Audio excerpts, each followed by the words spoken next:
কোন কোন নাফরমানের কবর মধ্যে মাটি এমন ভাবে চাপ মারবে, এক পাজরে হাড্ডি নিয়ে অন্য পাজরের মধ্যে মিশাইয়া দেবে। আল্লাহ আপনি আমাকে আমাদের সবাইকে মাফ করিয়া দিয়েন। আল্লাহ রসুল বলছেন, ও আমার উম্মতেরা, তিসআতুন ওয়া তিসঈনা তিননিনা লাউ নুফিকা ফিল আরদি মা আনবাতাত খাদরা। কোন কোন নাফরমানের কবরের মধ্যে একটা না দুইটা না 99টা বিষাক্ত সাপ জমা হইয়া যাবে। কিয়ামত পর্যন্ত ওই নাফরমানকে পেঁচাইয়া পেঁচাইয়া ঠুকরাইতে থাকবে। আল্লাহ আপনি আমাকে আমাদের সবাইকে মাফ করিয়া দিয়েন। ওই সাপ কেমন বিষধর হবে, যদি জমিনের দিকে মুখ কইরা ফুঁক দিত, এই জমিনের ভিতরে গাছপালা মাথা জাগাতে পারতো না। বাজার অনেকে বলতে পারেন, হুজুর এই সাপে এত বিষ কিভাবে হয়? বর্তমান আধুনিক যুগে বোঝাতে বড় সহজ রে বাজান, কারণ বর্তমানে অ্যাটম বোম তৈরি করছে, আনুপানবিক বোমা তৈরি করছে, যেটাকে পারমাণবিক বোমা বলা হয়। এতটুকু ছোট একটা বস্তু যদি কোনো এলাকায় ছাইরা দেয়, ওর ক্রিয়ায় সমস্ত এলাকার গাছপালা মানুষ সব মইরা সাপ পেয়ে যায়। এতটুকু ম্যাটেরিয়ালসের মধ্যে, এতটুকু পদার্থের ভিতরে যদি আমার মাওলা এত ক্ষমতা রাখতে পারে, আমার মাওলা সেই সাপের ভিতরে এত কেন বিষ দিতে পারবে না? আমার আব্বাজান রহমাতুল্লাহ আলাইহি বলতেন, বাজান খবরদার, আমি ফজলুল করিম যতক্ষণ পর্যন্ত তোমাদেরকে কোরআন এবং হাদিস অনুযায়ী রাস্তা দেখাবো, পথ দেখাবো, ততক্ষণ পর্যন্ত তোমরা আমার কথা মানবা। যখনই কোরআন এবং হাদিসের বাহিরে আমি তোমাদেরকে পথ দেখাবো, তখন আমি ফজলুল করিম থেকে তোমাদের সইরা যাওয়া অজীব হয়ে যাবে। পুরান মুজাহিদরা মনে আছে? এই কথা মনে আছে? কার কার মনে আছে? পুরান মুজাহিদ হাত ধরলেন তো, দেখেন মনে আছে, কত লোকের মনে আছে দেখেন। তাহলে বোঝা গেল। এখন বলতে পারেন, হুজুর তাই পীরের কামটা কি, পীর কাকে বলে? কথা ঠিক না? পীর একটা ফার্সি শব্দ। বলেন পীর কি শব্দ? ফার্সি শব্দ। আরবিতে বলে মোরশেদ। আর মোরশেদ বাংলা অর্থ হলো পথ প্রদর্শক। যে পথ দেখায়া দেয় তাকেই বলা হয় পীর।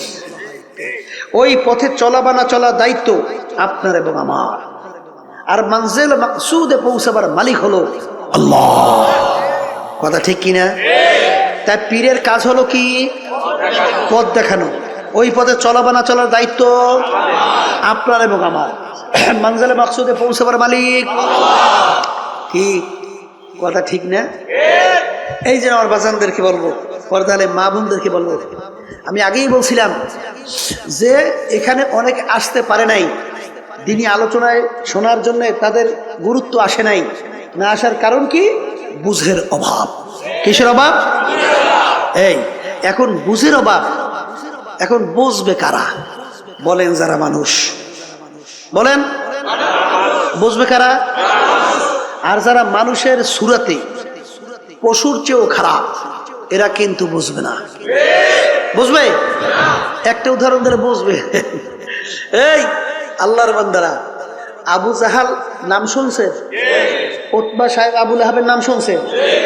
আল্লাহ রাসূল সাল্লাল্লাহু আলাইহি ওয়াসাল্লামের পবিত্র জবান থেকে দ্বীনের দাওয়াত, আল্লাহ রাসূল সাল্লাল্লাহু আলাইহি ওয়াসাল্লামের থেকে অসংখ্য মুআজিজা প্রকাশ পাওয়ার পরেও তারা স্বচক্ষে দেখা ওরা কি বুঝছিল? দিন গ্রহণ করছে? ঈমান আনছে? আনে তো নাই, বরঞ্চ ওদের বুঝটা সব উল্টা বুঝছে। কি কথা বলেন না কেন? বুঝটা কি বুঝছে? যেমন একটা ঘটনা আবু জাহেল জানেন।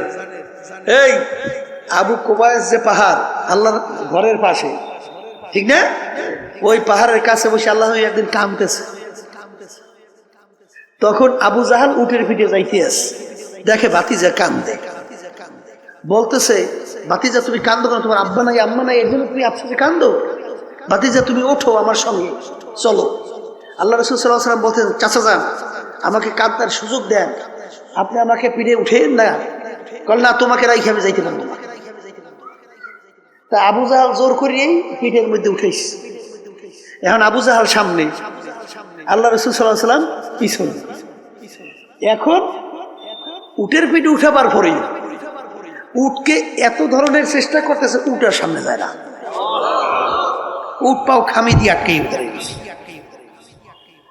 এখন তো আবু জাহাল বিরক্ত হয়ে উটের গায়ে বাড়ি মারে, এ উট চল। উট বলতেছে আল্লাহর কুদরত, জবান খুলে গেছে। উট ডাক দিয়ে বলে, আবু জাহাল তুমি পিছনে বসাইছো কাকে? সরদার দো জাহান মুহাম্মদুর রাসূলুল্লাহ সাল্লাল্লাহু আলাইহি ওয়াসাল্লাম, তুমি সামনে, সরদার দো জাহান পিছনে। আমার জান যাইতে পারে, জীবন যেতে পারে, এক পা আমার উঠ সামনে পাওয়া যাবে না। তুমি মুহাম্মদকে সামনে আনো, নালে উঠ চলবে না। যখন ভাতিজাকে সামনে আনলো, এখন উঠ এমন বিদ্যুৎ ভাগে দৌড় শুরু করলো, কোন কাজে লাগাম টাইনেই রাখতে পারে না, যে অ্যাক্সিডেন্ট করবে না মরবে না কি করবে। বলতেছে এত জোরে চলো, থাম। বলে কাজ হবে না, আমার যে কিসমত সরদার দোসান আমার পিঠে উঠবে, কোনোদিন আমি চিন্তা করি নাই। আজকে আমাকে কোনো কোনো থামাই রাখতে পারবে না।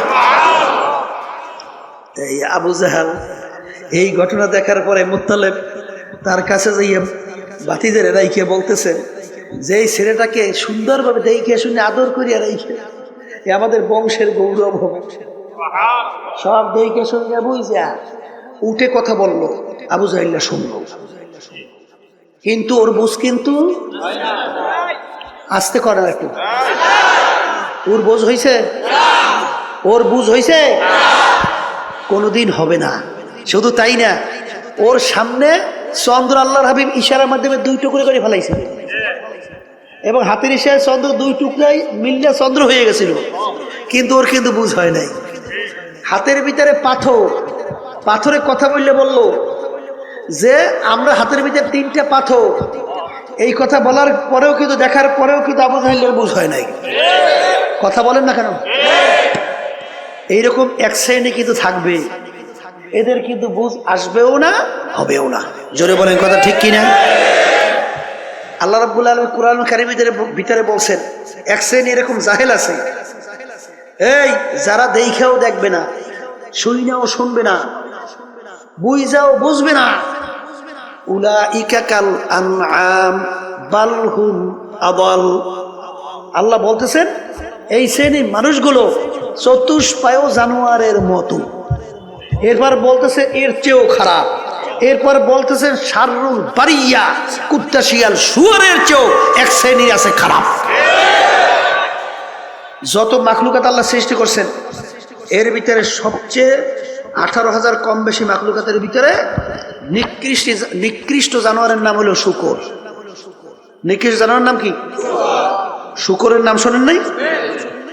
এই আল্লাহর বান্দা, শূকরের চামড়া আপনি যত কায়দা দাবাগাত করেন, প্রসেস করেন, শূকরের চামড়া কোনোদিন পাক হয় না। কুকুরের চামড়াও কিন্তু আপনি দাবাগাত করার পরে, প্রসেস করার পরে পাক হয়, কিন্তু শূকরের চামড়া কিন্তু কোনোদিন পাক হয় না। আর একটা চামড়া আছে মানুষের চামড়া, শরীরে থাকলে পাক, বাহিরে গেলে না পাক। কথা বোঝেন? শূকরের চেয়েও এক শ্রেণীর মানুষ আছে কি খারাপ। কে বলছেন? জোরে কোন? শাররুল বারিয়া, কুত্তা শিয়াল শুয়োরের চেয়েও খারাপ। দেখাও দেখবে না, বুঝাও বুঝবে না, শুইনাও শুনবে না। এই শ্রেণীর মানুষগুলো কুত্তা শিয়াল শুয়োরের চেয়েও খারাপ। কথা ঠিক? এই জন্য আমার বাজানদেরকে বলবো, বোঝার জন্য আমি সংক্ষেপে 2-1টা আলোচনা করি। কোরআনুল কারীম আমাদের মাঝে এখনো আছে? মুখে কথা বললেন, নাহলে ভিতরে ঢুকবে কিভাবে? লক্ষ লক্ষ কিতাব, বই, পুস্তক, আল্লাহর বান্দারা আমাদের মাঝে আছে না নাই? আছে। সংক্ষেপে বলি, যারা একটু ইংরেজি বাংলায় শিক্ষিত হইয়া ধরাকে সরা জ্ঞান মনে করেন না, ওলামায়ে কেরামদেরকে গালি দেন, সুযোগ পাইলে মারতেও চান। কথা বলেন না কেন? এবং বিভিন্ন সময় গালিও দেন। আবার মাঝে মধ্যে আরেকটু বাইরে বলে, ওলামায়ে কেরাম হুজুর সমাজের ফেজা বোঝা। জোরে বলেন নাউজুবিল্লাহ। আবার আরেকটু বাইরে কয়, হুজুর এই দেশটারে খাইল। আছে না? আল্লাহর বান্দারা, দেশের প্রেসিডেন্ট থেকে শুরু করিয়া এলাকার চৌকিদার পর্যন্ত কোন পদে কোন জায়গায় হুজুরের আছে? কথা কইয়েন। দেশ চালানোর কোন ক্ষেত্রে হুজুরের আছে? তা দেশ চালাইলো ওরা, দেশ হুজুরেরা খাইলো কেমনে? হ্যাঁ, দেশ চালাইলো খাজুরেরা, দেশ চালাইলো কারা? দেশ হুজুররা খাইলো কেমনে? দেশ যে কারা খাইছে হ্যাঁ তো আমরা পেপার পত্রিকা বিভিন্ন কায়দায় দেখলেই বুঝি। শুধু দেশ খায় না, খাইয়ে যোগাযোগ বানাইছে, ঠিক না? আর কত বড় নিকৃষ্ট গিনফি তো নাই। রিক্সাওয়ালা আমার বাজার রাস্তায় রিক্সা চালায়, মাথার ঘাম গরমে পায় পড়ে। এই রিক্সারও একটা ভ্যাট ট্যাক্সের টাকা সরকারি ফান্ডে জমা হয়। এই পশু মার্কারা আজকে ক্ষমতার বলে এই টাকাটা পর্যন্ত সরকারি ওরা লুটপাট করে খায়। আবার বলে আমি অমুক, আমি সমুক। তুমি কিসের অমুক সমুক? তুই একটা নিকৃষ্ট। তোর সে নিকৃষ্ট দ্বিতীয় আর দুনিয়ায় থাকতে পারে না। মনে করে তুই অমুক টমুক সমুক, তুই আবু জাহিলের মতো। আবু জাহাল শব্দের অর্থ মূর্খের বাপ, মূর্খের বাপ শব্দের অর্থ কি? কোন বাপ তার সন্তানের নাম মূর্খের বাপ রাখে না। ইতিহাস পড়লে দেখবে যে তার উপাধি ছিল আবুল হেকাম, বুদ্ধিমানের বাপ। কিন্তু আল্লাহ এবং আল্লাহ রসুল তার উপাধি দিছে, কইতে পারেন না মূর্খের বাপ। কারণ কি? দুনিয়া স্থায়ী না ক্ষণস্থায়ী? আখেরাত। তাই যে ক্ষণস্থায়ী জিন্দেগির পিছনে পড়ে আখেরাতের স্থায়ী জিন্দেগি ধ্বংস করবে সে জ্ঞানী না বোকা? এই বোকাদের নেতৃত্ব দেয় আবু জাহাল মার্কায়রা। এই জন্য আল্লাহ আল্লাহ রসুল ওর নাম রাখছে আবু জাহাল, মূর্খের বাপ, ঠিক কিনা? ওর তো খবর নাই ও যে মূর্খের বাপ হইয়া ও যে আবু জাহাল মার্কা হইয়া রয়েছে, এ খবর ওর নাই। বলে কথা ঠিক কিনা? এই জন্য যারা মানুষ, আমি আগেই বলছি, ইল্লা মান আতাল্লাহ বিকলবিন সালিম। বাজান, চোখ, কান, নাক, হাত, অন্য অন্য অঙ্গ প্রত্যঙ্গ, এটা কি মানুষ বলে না? এটা কি মানুষ বলে? কথা কন না কা? যদি এইটাই মানুষ হইতো, দেখবেন সমাজের ভিতরে এক শ্রেণী মানুষ ওর অত্যাচারে, ওর আচার আচরণে, এই ওর বিভিন্ন জুলুমে মানুষ অতিষ্ঠ হইয়া এক পর্যায়ে মন্তব্য করে যে ওই লোকটা কুত্তার চেয়েও খারাপ করে। আছে? আবার এক শ্রেণী মানুষ দেখবেন তাদের আচার আচরণ এত ভালো, তাদের ব্যবহার এত ভালো, মানুষ এক পর্যায়ে তাদের ব্যবহারে খুশি হইয়া মন্তব্য করে লোকটার চরিত্র ফেরেশতার মতো। আচ্ছা বলেন, যার ব্যাপারে বলছে কুত্তার চেয়ে খারাপ, ওর হাত কয়টা? আর যাকে বলছে ফেরেশতার মতো, ভালো করে বোঝেন, ভালো করে বোঝেন। এই যারে বলছে কুত্তার চেয়ে খারাপ, ওর পাও কয়টা? আর যাকে বলছে ফেরেশতার মতো, কোন অঙ্গ প্রত্যঙ্গে পার্থক্য কি আছে? তাহলে কোন জায়গায় যেন একটা পার্থক্য আছে? বলেন বলেন, কোন জায়গায় যেন একটু? সেই পার্থক্য হলো কলবের পার্থক্য। সবাই জোরে বলেন সুবহানাল্লাহ। কিসের পার্থক্য? এই বাজান। আর আল্লাহ রাব্বুল আলামিন এই যে কোরআনুল কারীমে আমি আয়াত শরীফ তেলাওয়াত করেছি, এই আয়াতের ভিতরে আল্লাহ রাব্বুল আলামিন বেহেশতে যাওয়ার জন্য শর্ত লাগাইছেন। কি শর্ত? যার কলব পরিচ্ছন্ন হবে, যার কলব সুস্থ হবে, যার কলব ভালো হবে, সেই একমাত্র আমার বেহেশতে জায়গা পাবে।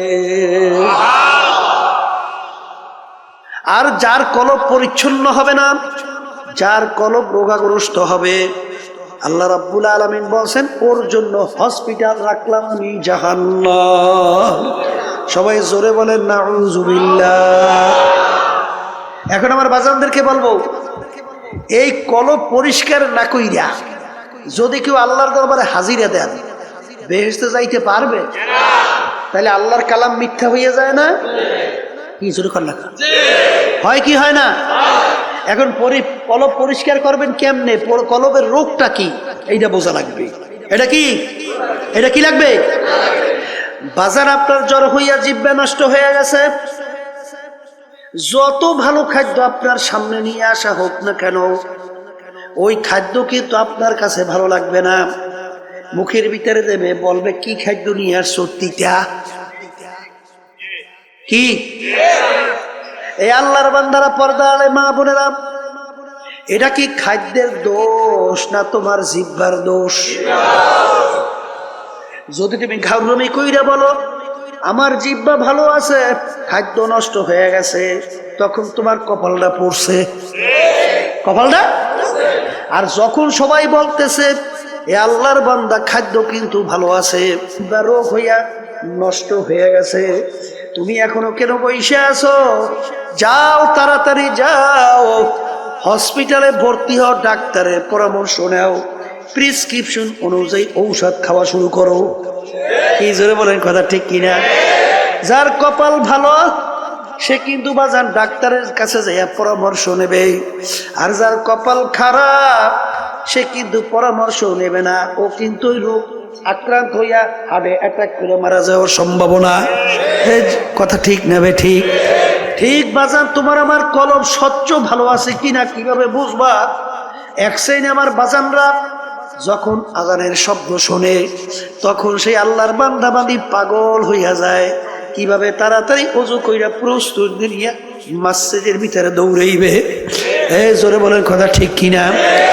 যখন লাগে ফজরের সময় মুয়াজ্জিন মসজিদের ভিতরে আজান দেয়, আসসালাতু খায়রুম মিনান নাওম, ঘুম হইতে নামাজ ভালো, ওই আল্লাহর বান্দা বান্দি বাজান দেখ এই ঠান্ডার মধ্যে ল্যাপ তোষক মুড়া দিয়া ঘুমায়, যখন শোনে আসসালাতু খায়রুম মিনান নাওম, ঘুম হইতে নামাজ ভালো, সে কম্বল ফালাইয়া লাফ দিয়া উঠা ঠান্ডা পানিতে ওযু কইরা পাগলের মতো উঠা মসজিদের দিকে দৌড়ায়, যাই আল্লাহর সামনে আল্লাহু আকবার বইলা আল্লাহর সামনে দাঁড় হইয়া যায়।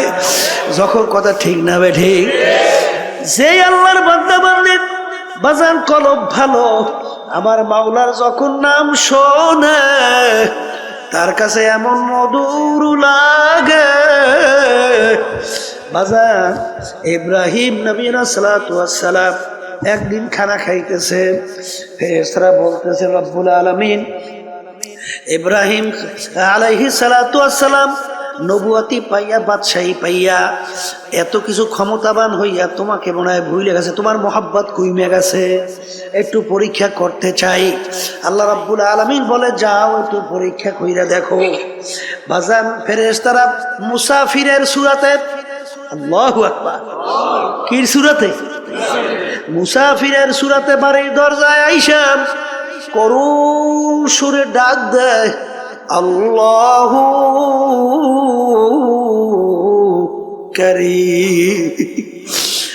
ইব্রাহিম আলাইহিস সালাতু ওয়াস সালাম খানা খায়, যখন তিনি শুনলেন আল্লাহু কারীম, বাজান পাগলের মতো হয়ে গেছে। আমার মাশুক মাওলার নাম কে উল্লেখ করলো, কে আমার মাশুক মাওলার নাম নিল। ভাত খানা পাশে রাখিয়া পাগলের মতো দৌড় মারলো, দৌড় দিয়া বাড়ির দরজায় দেখে মুসাফির রাস্তার পথিক, বলে ভাই তুমি আমার মাশুক মাওলার নাম আলোচনা উল্লেখ করছিলা, তুমি আমার মাশুকের নাম নিয়ে তুমি ডাক দিছিলা, তুমি আর একবার একটু আমার মাশুক মাওলার নাম শোনাও। পথিক বলতেছে হুজুর আমি একবার বলছি, আর একবার যদি আপনার মাশুক মালিকের নাম শুনাই আপনার বিনিময়ে আপনি আমাকে কি দেবেন? কলে আমার হাজার হাজার দুম্বা সব তোমাকে আমি দান করিয়া দিলাম, একবার একটু শোনাও। আবার মুসাফির করুণ সুরে ডাক দিয়ে বলে আল্লাহু কারীম। বাজান মাশুক মাওলার নাম যতবার শোনে ততই তার কাছে মধুর মতো লাগতে আছে। বাজান আপনি যাকে মোহাব্বত করেন তার কথা যত বারবার তোমার সামনে আলোচনা করা হয় তোমার কাছে ততই ভালো লাগে। ঠিক আল্লাহ তো দাবি করছে না, ওয়াল্লাযীনা আমানু আশাদ্দু হুব্বান লিল্লাহ, যারা মুমিন সব জিনিসের চেয়ে আমি মালিককে বেশি মুহাব্বত করে। বলে হুজুর মুসাফির আর একবার আমার মাসুক মাওলার নামে একটু শোনাও। হুজুর বিনিময় কি দেবেন? কলে আমার হাজার হাজার উট সব তোমাকে আমি দান কইরা দিলাম।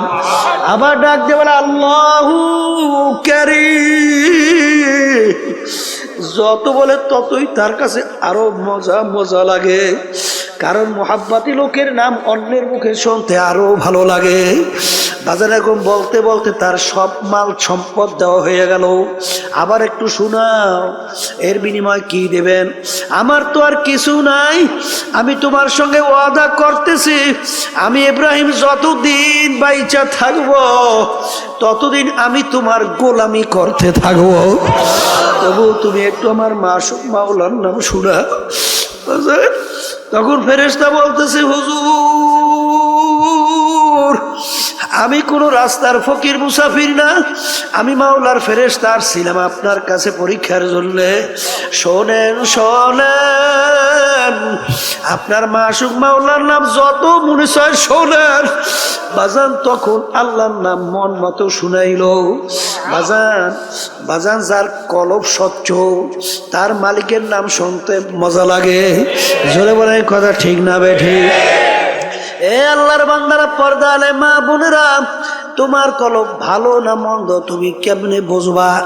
এক শ্রেণী মানুষ ওর কাছে ঢোল বাদ্য গানের আওয়াজ ভালো লাগে। আর একটু আসতে কন, এই আছে জোরে কন, আছে জোরে কন, আছে। তার কাছে আজানের শব্দ বিশ্বাস শব্দের মতো মনে হয়। জোরে বলেন কথা ঠিক না ঠিক? তার কাছে আল্লাহর নাম শুনলে বিরক্ত লাগে। তখন বুঝতে হবে বাজান এটা কিন্তু নামাজের দোষ না, আল্লাহর নামের দোষ না, আজানের দোষ না, তোমার কলবটা নষ্ট হয়ে গেছে। তোমার কলব কি হয়েছে? এর মুখ খুলে বলেন কলব কি হয়েছে? এখন এই কলব নষ্ট অবস্থায় তুমি যদি দুনিয়া থেকে বিদায় নিয়ে কবরে যাও, আমার মাওলার বেহেশতে যাওয়া যাবে? হ্যাঁ, বেহেশতে যাওয়া যাবে? আবার জোরে কাজ যাবে?